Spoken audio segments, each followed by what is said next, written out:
कमलोद्भवः तव हि नाभिपङ्केरुहे कुतस्विदितमम्बुधौ उदितमित्यनालोकयन्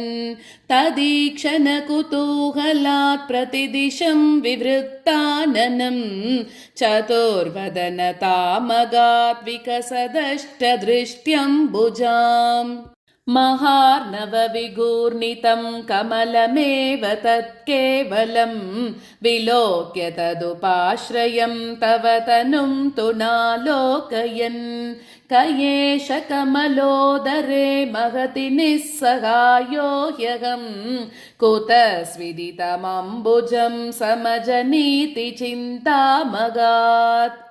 अमुष्य हि सरोरुहः किमपि कारणं सम्भवेत् इति स्म कृतनिश्चयः सकलु नालरन्ध्राध्वना सयोगबलविद्यया समवरूढवान् प्रौढधीः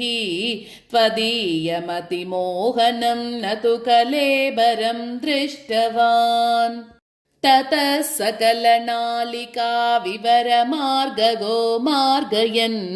प्रयस्य शतवत्सरं किमपि नैव सन्दृष्टवान् निवृत्य कमलोदरे सुखनिशन्न एकाग्रधीः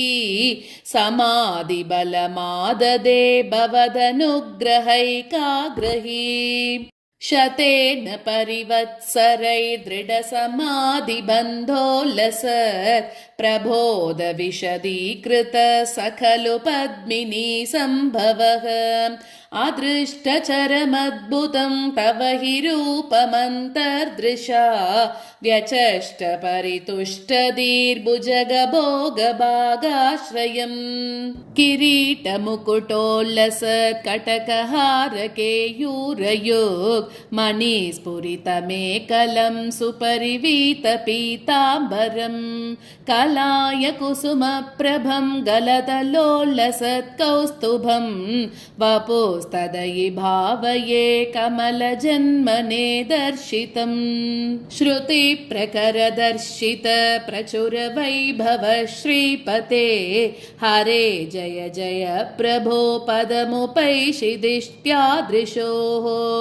कुरुष्व धियमाशु मे भुवन निर्मितौ कर्मटा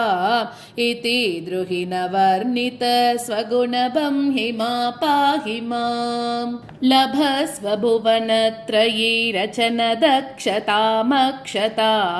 गृहानमदनुग्रहं कुरु तपश्च भूयो विधे भवत्वकिल साधनी मयि च भक्तिरत्युत्कटेत् उदीर्य गिरमाददामुदितचेतसं वेदसं शतं कृततपास्तत सकलु दिव्यसंवत्सरान् अवाप्य च तपोबलम् अतिबलं च पूर्वादिकम्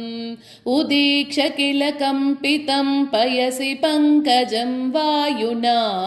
भवद्बलविजृम्भितः पवनपातसी पीतवान् तवैव कृपया पुनः सरसिजेन तेनैव सह प्रकल्प्य भुवनत्रयीं प्रववृते प्रजानिर्मितौ तथाविध कृपाभरो गुरुमरुत्पुराधीश्वर त्वमाशु परिपाहि मां गुरुदयोक्षितैरीक्षितैः।